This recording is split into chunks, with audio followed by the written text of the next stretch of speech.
What is going on, ladies and gentlemen of the internet? It is your one and only D-WIZZLE. Thank you so much for tuning back into my channel. I'm back. Yeah, it's been a minute since you guys heard from me. Sorry about that. Let me tell you, school and work have just been very chaotic this past couple of weeks, so I've just been trying to manage my schedule there. Also, I've been feeling a little bit under the weather. You could probably hear it in the tone of my voice. My throat is a little bit sore. I've been finding sniffles and migraines. I don't know what's going on. Hopefully I'm not catching the flu or anything.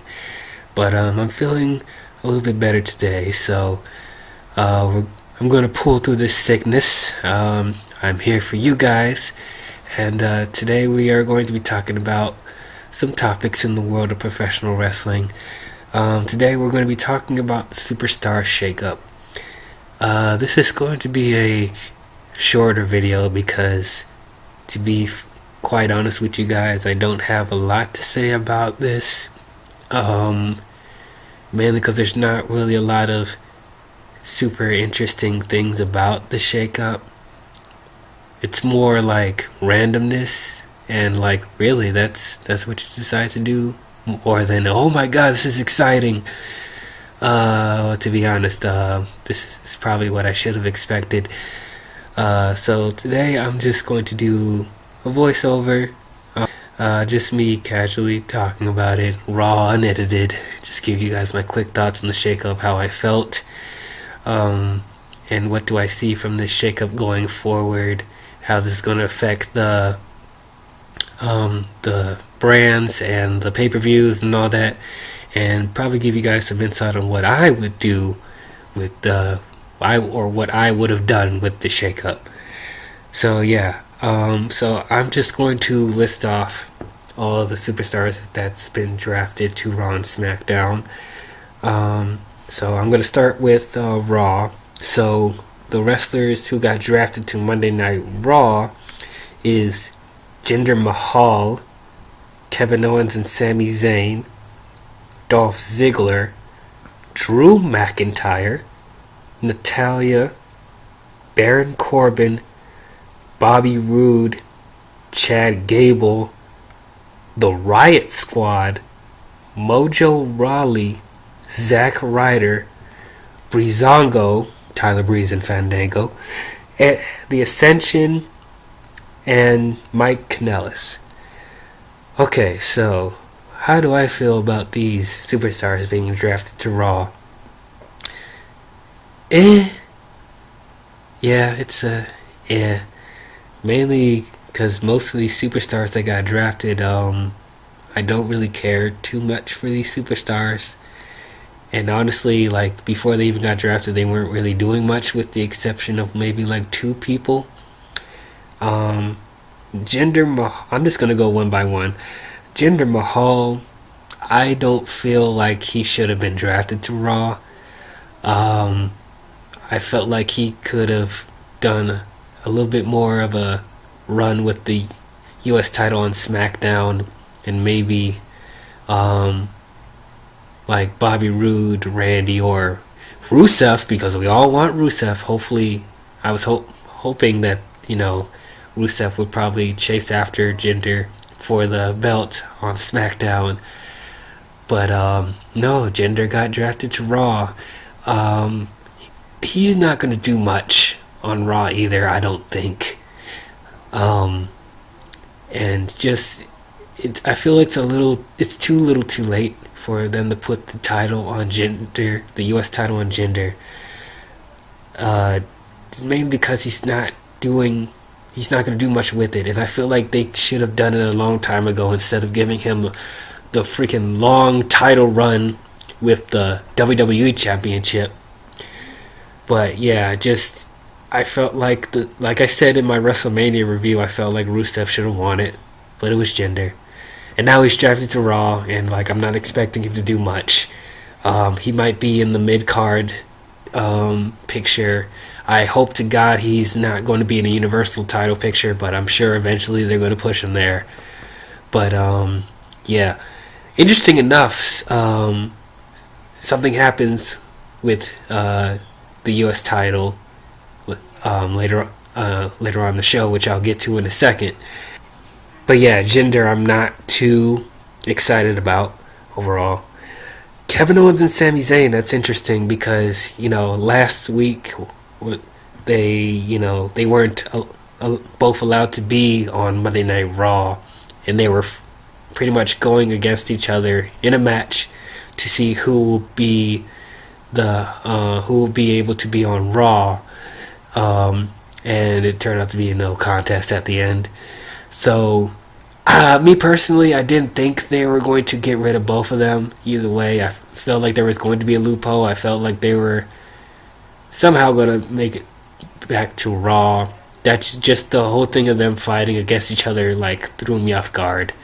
But I should have known that Stephanie McMahon was going to draft them back to Raw, because these two are like probably the best heels in both rosters. Like, they're so good.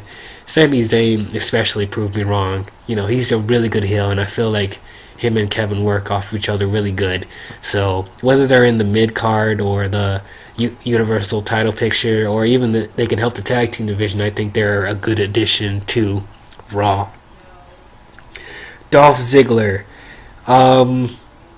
So once again, this is another one where I'm like, I mean, sure, I guess. I think Ziggler needed I needed a different venue, but overall, I don't know what they're going to do with Ziggler. I hope they do something with him, because he is a really good heel, and he's actually a really good wrestler. So I feel like he's being underutilized. So I hope that Ziggler will be able to do something on Raw, which I feel like he will, because he didn't come to Raw alone, as he said. He brought in NXT superstar Drew McIntyre. Now that really threw me off, because I thought Drew McIntyre was going to go back to NXT after he recovered from his injury and chase after the NXT title again, and possibly rekindle the feud with Andrade Cien Almas, but definitely that's not the case. We'll get to Andrade later, but yeah, apparently he's going to be allies with Dolph Ziggler, which is not exactly what I had in mind. I thought Drew was going to do his own thing. I feel like he should do his own thing, because he helped rebuild himself in NXT and outside of the WWE ever since he left a few years ago. He really defined himself as a superstar, and he's way better than this. So I feel a little bit disappointed with the Drew situation, but I want to see how it plays out. Maybe it could be an interesting run with Ziggler if he's being his ally, stuff like that. I'm almost getting, I know other people have been saying it too, they've been getting vibes of Shawn Michaels and Kevin Nash, aka Diesel, back in the old days. It could be something like that. I could see that happening. Drew is definitely big enough for sure. Yeah, he could be like the person protecting Ziggler and stuff like that. I can see that happening. But just for me personally, I feel like Drew's bigger than that. He's better than that. Just being a lackey to Ziggler. I hope he gets more to his character, because putting all that work in NXT, I hope that he'll be given more. But I want to see how it plays out. Maybe in the future, Drew will leave Ziggler and try to get back in the title picture. Maybe they'll have a little rivalry eventually, with Ziggler and McIntyre later on. But right now they're both allies. So we'll see how it is. Natalya, sure. I guess Natalya could have used the move to Raw. Apparently she's good friends with Ronda Rousey, so I guess there'll be a friendship dynamic with her. So I guess that's okay. That's one thing to go for it. And I guess Natalya's babyface now, so That's fine with me because I couldn't really buy her as a heel really because I didn't really find her imposing. Her promos weren't really that good as a heel. She just come off as a teenage girl to me being a heel, which reminds me of another superstar on SmackDown that's not really that good right now, which I'll talk about in a minute. But yeah, Natalia, sure, I could go with it. I guess not too excited about it. Same thing with Baron Corbin. Baron Corbin. What happened? He's not doing anything now. And I was hoping he would get more of the spotlight, ever since he was put in the Money in the Bank match. I was hoping, he would, cash in the briefcase successfully, possibly become a dual champion in the future, but no, he's just barely doing anything. Even when he won the United States Championship, he didn't do much with it. And plus, his character is just boring. They didn't really build on his character at all. He's just very bland. I'm just very disappointed in Corbin. Hopefully on Raw he'll get more spotlight and hopefully they'll build him up more. But right now I'm just like, I don't know. Yeah, just not too much to say about Corbin at the moment. Bobby Roode, I think he should have stayed on SmackDown too. I don't think he should go to Raw. He was doing pretty well as a babyface on SmackDown, chasing for the US title. And I was hoping he would become, WWE champion or at least, chase after the belt. Because I think it would have been interesting to see Roode versus AJ again. Highlights of TNA. But yeah, him just being drafted to Raw, I'm just like, okay, I guess. It's just this whole shakeup is just so random to me. I don't know their logic about drafting these superstars. Like, unless they have new plans for these stars, when they didn't have that much attention at their old brand. But I don't see them even trying to do that. I just think they're just switching things up just for the heck of it. And just Bobby Roode, I just don't feel like should have been drafted. I think he's going to be lost in the shuffle, especially with Roman Reigns, Seth Rollins, Finn Balor, Braun Strowman still on Raw. I don't know how he's going to fit into the mix, to be honest. But yeah, that's my thoughts on Bobby. Chad Gable, why did you split him up from Shelton Benjamin? Why did you do that? I mean, we already knew that the tag team division on SmackDown wasn't doing much. And now you just split up another tag team. Why? Like, Chad Gable can't do much by himself. He tried, but he can't do much by himself. I'm sorry to say. I like Chad Gable. I think he's pretty solid, but he works better as being part of a tag team. And you just split him up from Shelton. And they were a pretty decent tag team. I was hoping they were going to win the belts from the Usos, but no. And before they even got a chance to, they get split up. I just don't understand. Chad Gable gets split up every time there's a shakeup. It's like they split up American Alpha to do this stupid father-son storyline with Jason Jordan, and that was just stupid. So yeah, I don't know their logic. I don't know if they're going to push Chad Gable even in the mid-card in the mid-card, picture with the other superstars. Like I said, being lost in the shuffle, just like Bobby Roode. And then what, you're going to put him in another tag team on Raw? Like, who if you do that, who are you going to tag team him with? Like, there's nobody on Raw that you could tag team him with that I can see. And I don't know if let me know in the comments, who do you think Chad Gable should tag team with on Raw? Or do you think he can go as a singles competitor? I personally don't know if that's going to be the case, but we'll see.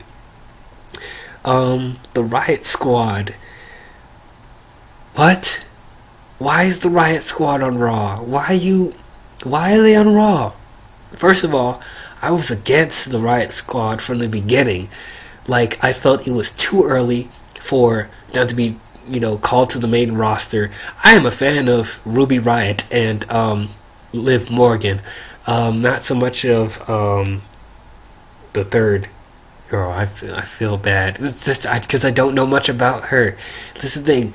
Their characters aren't built up enough for me to care. And they were working on it in NXT, but they brought them up too early. And now they're just another bland faction in the women's division. It's really disappointing because I used to be a big fan of Ruby Riott, but now she's just a bland heel. It's like, why is she even a heel? Like, why did you make this unnecessary faction? No. This Riot Squad is not going to work. I'm sorry. It doesn't matter where you draft them. You have to take them back to NXT and let them build on their characters more because they're not going to do much on Raw. It's just going to be another absolution, which I'll talk about in a second. Hold on. Let me get some water real quick because, yeah, my throat's still killing me.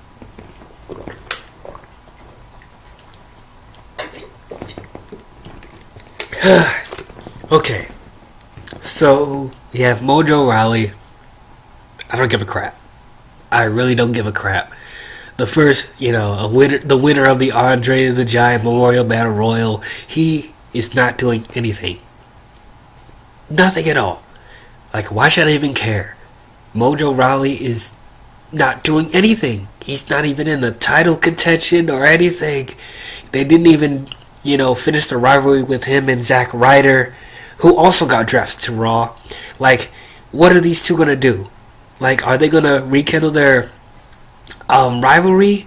Because literally that's the only thing they can do. Because these two I can't see in the Intercontinental Championship picture, even though they might try to push it, but like they're not going to do anything. It's like, why? I don't care. It's like, unless you're going to push these superstars more, which I highly doubt. I don't think this is gonna work. Same thing with Zack Ryder. That's pretty much my same thoughts on Zack Ryder. And I like Zack Ryder, but they haven't been doing anything with him either. And I don't see it changing on Monday Night Raw. If anything, they're going to have less of a chance on Monday Night Raw. So, we'll see. Breezango. Now, this tag team is also very underrated. I think they're a really good tag team, and they're actually funny. They're entertaining to watch. They're one of the few silly gimmicks that actually work. But, once again, they barely did anything on SmackDown. Now, the only way I can see this work is if they're, actually pushing their tag team divisions, and giving them more attention and more matches because they haven't been doing anything on SmackDown. So I hope this time they'll be able to get more to do. Same thing with the Ascension. The Ascension got drafted to Raw as well. The Ascension is one of the longest reigning tag team champions on NXT. And ever since they got called to the main roster, they haven't done a damn thing. It is so sad because they're such a good tag team. I feel like they could have been the best thing since the Road Warriors. I seriously think that. But they just haven't been doing anything. They've been dicking around with the Fashion Police, Breezango, just doing nothing. It's like, no wonder their tag team division is so dead because they just been barely utilizing it. Now, I don't see, once again, do I see them getting more attention on Raw? No, probably not. But this is their chance to do so because the Ascension and Breezango are really good tag teams, and if you give them a chance to go, they will go for sure. And I do see either of them becoming tag team champions. But once again, I don't trust Raw or SmackDown to get these tag team divisions and the women's division right. But I'm just hoping for the best. And then Mike Kanellis. So he hasn't even been on television since his wife Maria had a child. So I don't know what he's going to be doing. Maybe he'll be a good mid-carder. Maybe he'll get a chance to chase after the Intercontinental Championship. But right now, I don't know. I'm not really a huge fan of him.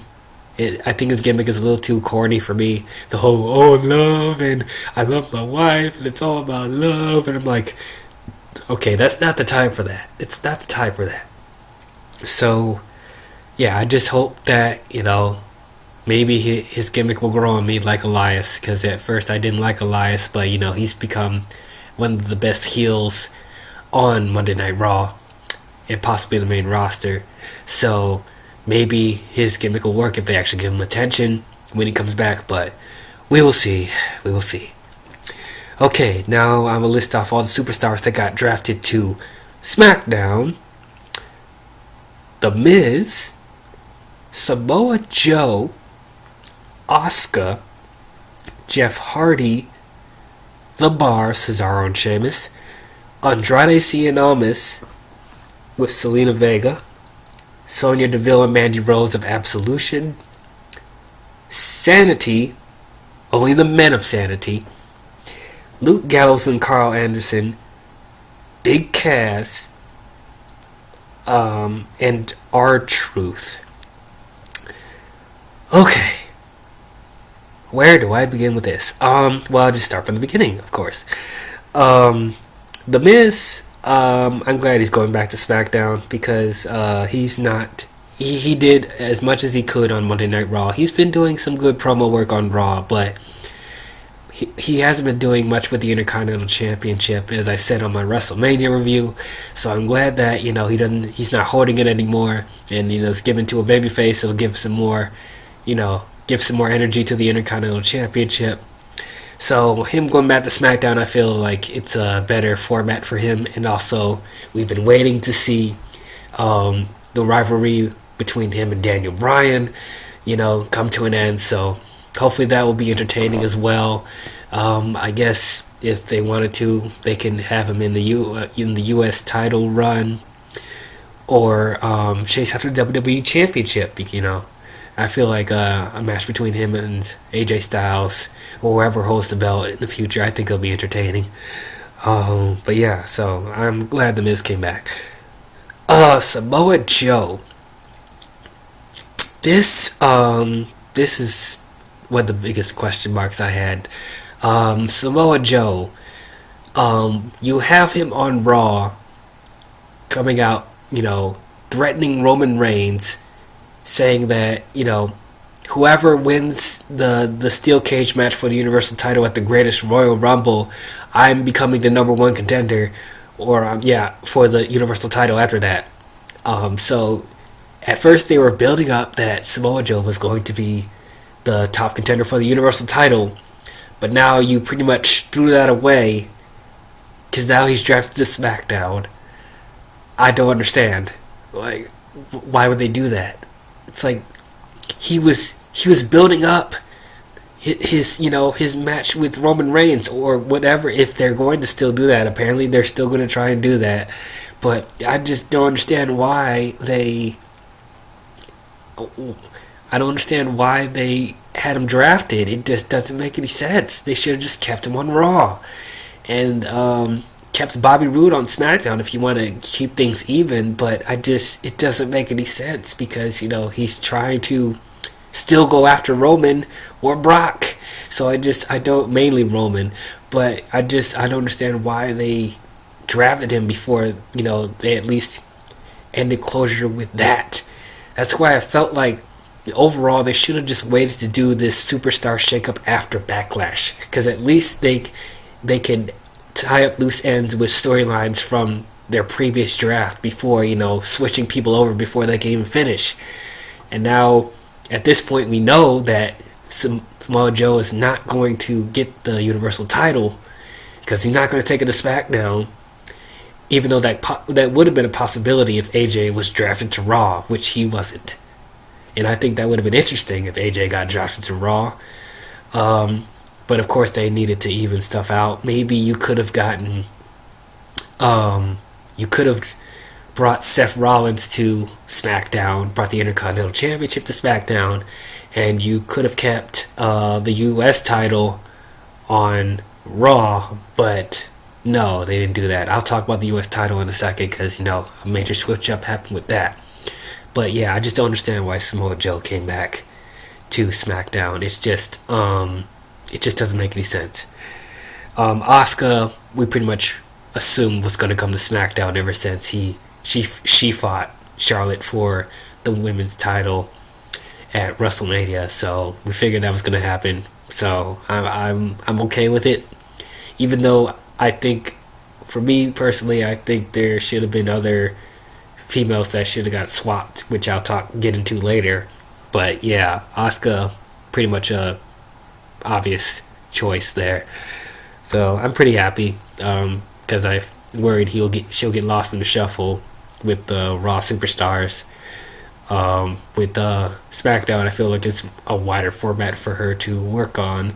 But yeah, Jeff Hardy. Okay, so on Raw, Jinder Mahal defended his championship against Jeff Hardy, and surprisingly enough, Jeff Hardy won. He's the new United States champion. So I was assuming, since Jeff Hardy won the U.S. title, he's going to keep it on Raw, and possibly, if they want to even things out with SmackDown, they're going to bring Seth Rollins to SmackDown, which I think would have been a very good change of pace. But they decided not to do that. They decided to bring Jeff Hardy to SmackDown with the U.S. title, and Seth Rollins still stays on Raw with the Intercontinental Championship. And I'm just like, okay, I guess that's fine.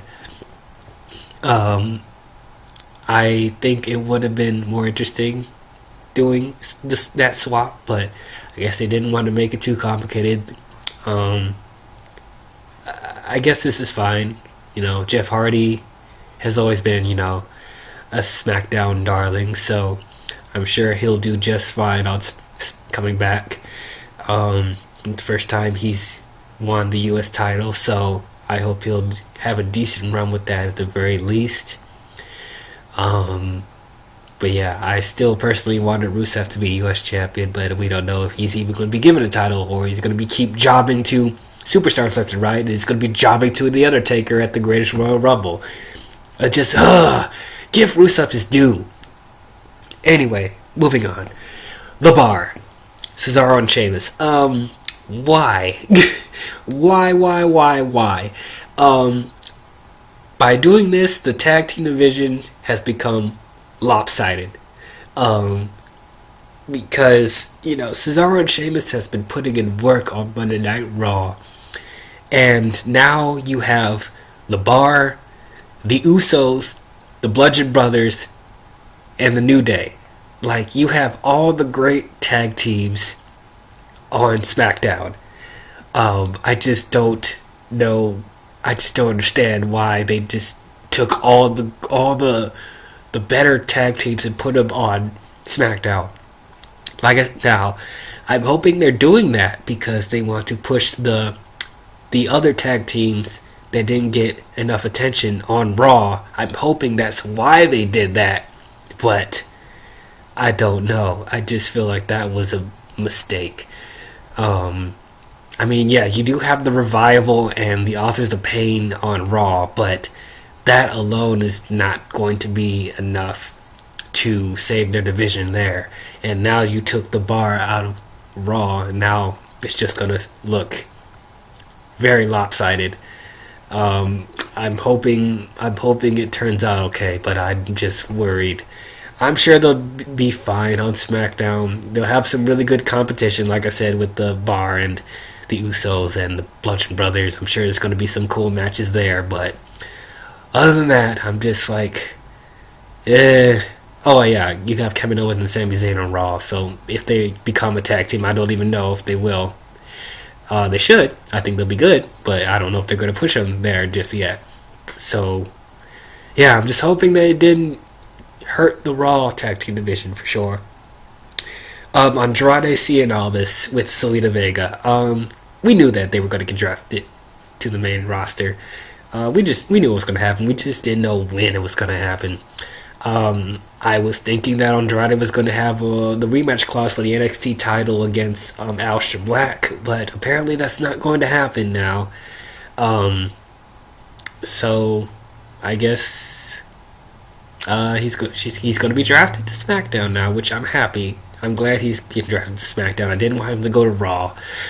He fits a lot better on SmackDown, and if they utilize this character properly, I think he'll become one of the best superstars on SmackDown.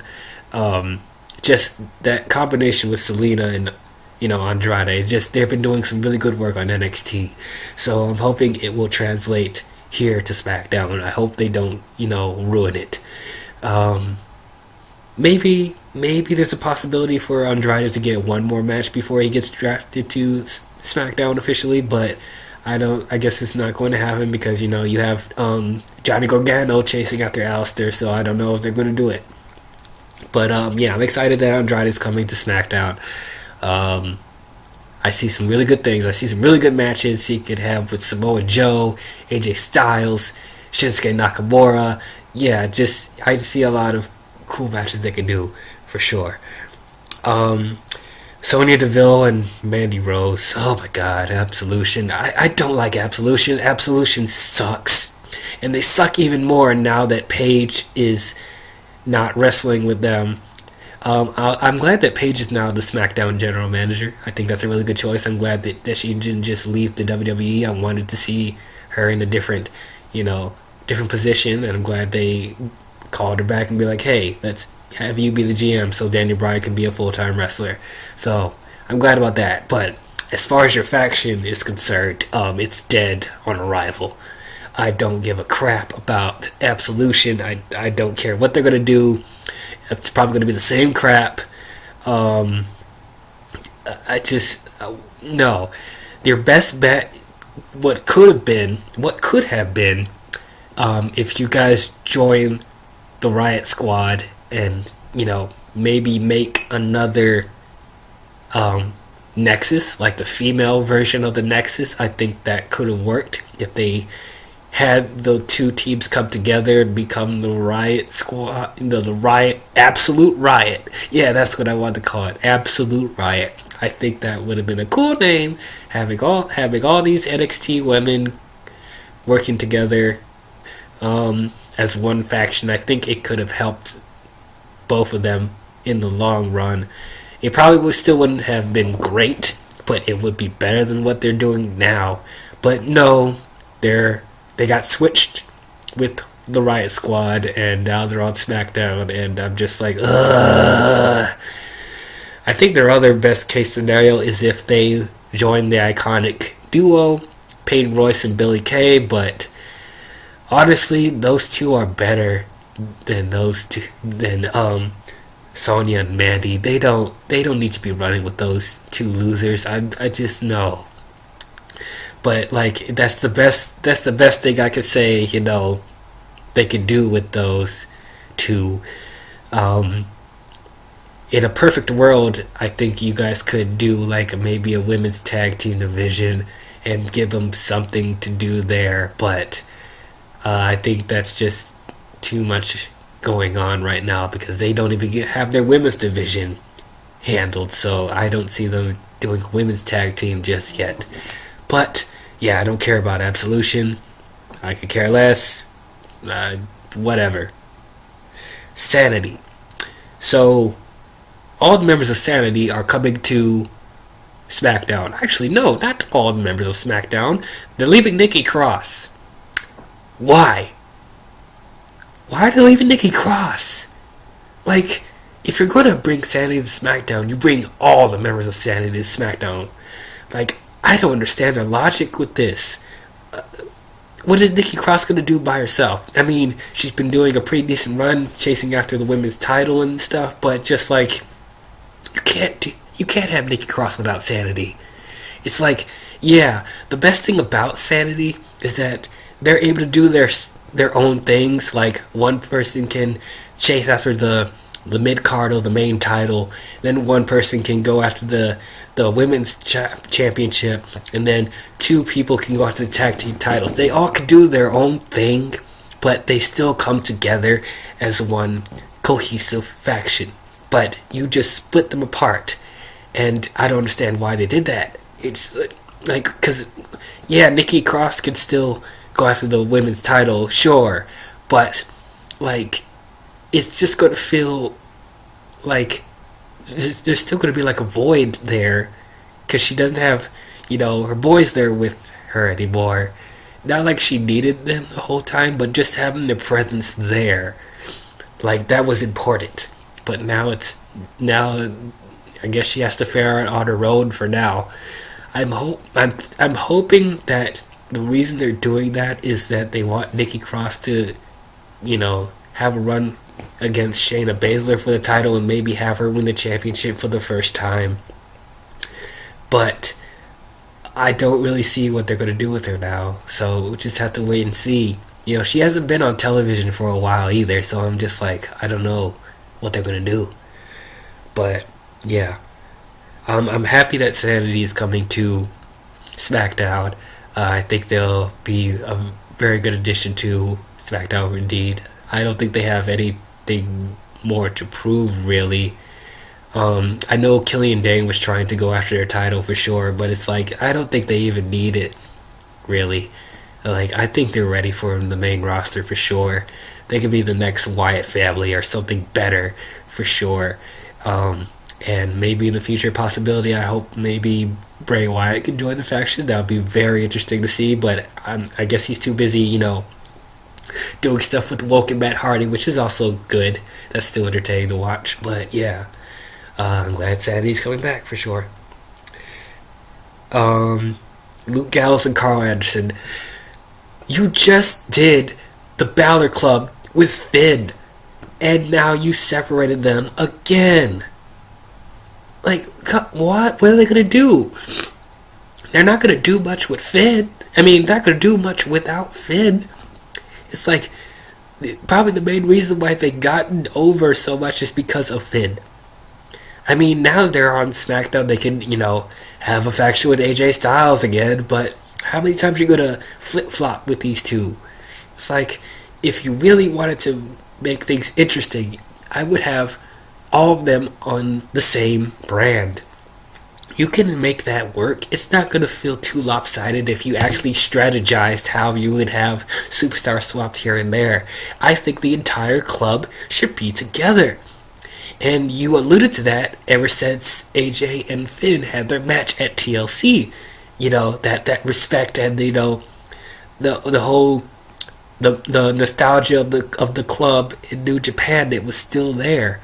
And ever since then, people were waiting to see Finn and AJ and Gallows and Anderson be together. So why don't you just have them be together? I think they would be a great faction, and definitely will get all of them more over. They could be the Bullet Club of the WWE, but they're just continuing to split these teams up, these single wrestlers up, and it's just irritating because they know what we really want, but no, not even trying. Now, like I said, they can make a new faction with AJ. They can come back together. Sure, that's fine, but I just want them all to be together.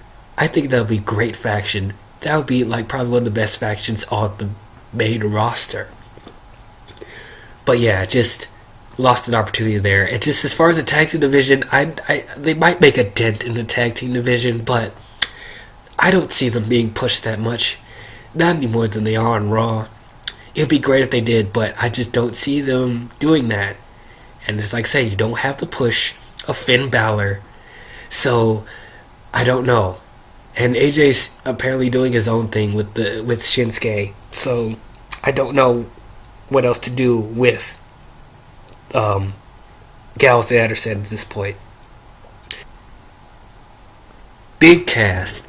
Finally, he's come back to in-ring competition. He had a 6 to 8 month injury.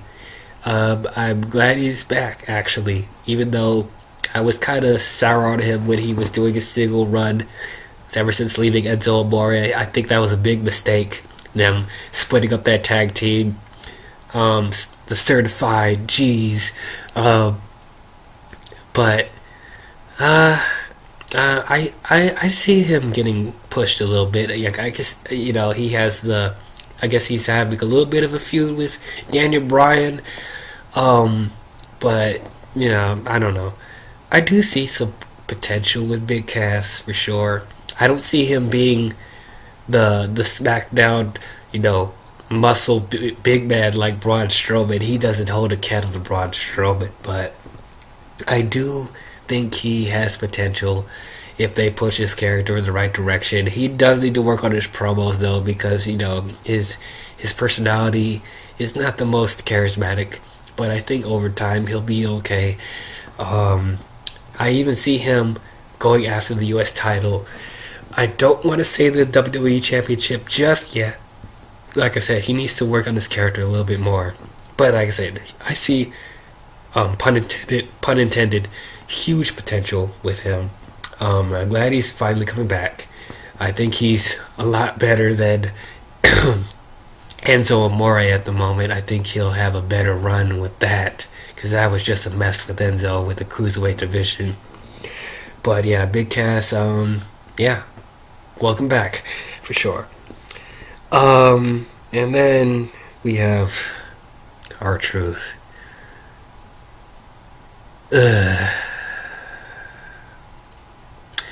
Who gives a crap about R-Truth? R-Truth hasn't been doing anything. He hasn't been on television for almost a year. And like, why are we supposed to care that he's drafted on SmackDown? So he can do some silly promos with the New Day and Ty Dillinger? Really, that's the best you can do? This is the former world champion. Like, and now he's just become a complete joke. Dude, he's making Goldust look like Stone Cold Steve Austin. Like, I don't take him seriously. I thought he left the company. No, I don't give a crap about R-Truth. Screw R-Truth. Like, you wasted a draft pick. He's a waste. I don't understand. Like, no. And he's still acting like a buffoon. Like, no, this is not the R-Truth I wanted. I wanted the more intimidating, scary R-Truth. Like, heel R-Truth. No, not little Jimmy heel R-Truth. No, I want actually legit R-Truth, you know, that actually took seriously. And he's actually a pretty good wrestler. Yeah, I think he was a good wrestler. I like, even in his TNA days, he was a pretty decent wrestler. And now, ever since he came back, he's just become a comic relief. And it's sad. Yeah, I don't give a crap about R-Truth. That was a waste of a draft pick. I don't understand. And I don't want to see him do more stupid promos with the New Day. Like, no. That's the last thing I want to do. And I don't even want him to join the New Day, because I think that's going to be a dent on that faction. Like, no. I don't care about R-Truth. So overall, the Superstar Shakeup was a mess. I don't. Once again, it's just, you could just feel like this draft, or they don't even want to call it a draft, but I'm going to call it a draft because it should be a draft. This draft was just sloppy, and they didn't put a lot of thought into this, to be honest. And I just feel like they could have, if they wanted to do it, they should have waited after Backlash. And this was their opportunity to do some actual, you know, change on the main roster. Spice things up, make things interesting. But instead it just feels random and just like, really? That's who you want to draft? And, you know, there was some missed opportunities with building factions and, you know, tag teams. You just feel like they're just going to different drafts just because you don't have a lot of confidence in them putting more attention to the tag teams that didn't have much attention. And, you know, just mainly in the women's division too. It's just, you missed an opportunity to do that. You could have drafted Bayley or Sasha Banks to SmackDown. You could possibly have the Four Horsemen with Charlotte and Becky Lynch. You could have made that work. You could have the iconic duo go to Raw. And I guess maybe you could have kept Asuka on Raw, but yeah, I know that she was going to get drafted to SmackDown. It only made sense, but it's like they could have actually put in more thought to make the women's roster a little bit more interesting. And just because, let me tell you something, Carmella alone is not going to hold the women's division. Like, no. Charlotte can do her damn best, but there's going to be a time where somebody else needs spotlight. Becky Lynch. Like, what has Becky Lynch been doing? Not much. But yeah, it's just like I knew Carmella was going to win the championship eventually. It was just a matter of when. And I thought she was going to cash in her title at WrestleMania. Cash in her opportunity at WrestleMania, but she didn't. Carmella, I don't know. Ever since she left Big Cass and Enzo, she just hasn't been doing that much for me. She was okay on NXT, but ever since she got to SmackDown and did that stupid run with James Ellsworth, I'm just like, ugh. And please get her out of that stupid singlet and put her in her original ring gear, because it's just ugly. No. And her promo work is not improving. She just sounds like a bratty teenager. It's like, no, just not working. And it's just like, you missed an opportunity to make the division work. Yeah, you have Billie Kay and Peyton Royce and Charlotte, but like and Asuka, but it's going to be a 3-woman show again. So I'm just like, I don't know, guys. I'm hoping things will, get better. As the year goes by, maybe we'll start to see how the divisions will work, how the brands will work. But like I said, I don't have a lot of hope. So that's my overall thoughts on the Superstar shakeup. Yeah. So yeah, that's my overall thoughts on the Superstar shakeup. What did you guys think of the Superstar shakeup? Did you like the swaps that they did? Did you like the draft picks? What would you have done better? A couple of weeks, I think next week, or yeah, in 2 weeks, I think the greatest Royal Rumble is going to be on the WWE Network. I'm going to be covering that, and then I will be covering Backlash, their dual branded pay-per-view. So look out for that, wrestling content wise. I know you guys are waiting for the Phase 3 podcast. Don't worry, it's still coming. But we just didn't get it up sooner because of scheduling conflicts. So we're going to try and get you guys the podcast before Infinity War comes out.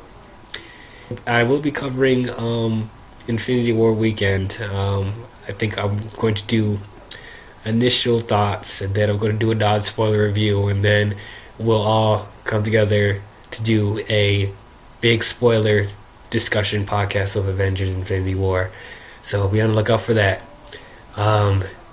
Sorry that my voice has just been cracking. Like I said, I'm just fighting the sickness. Hopefully I'll get better by next week.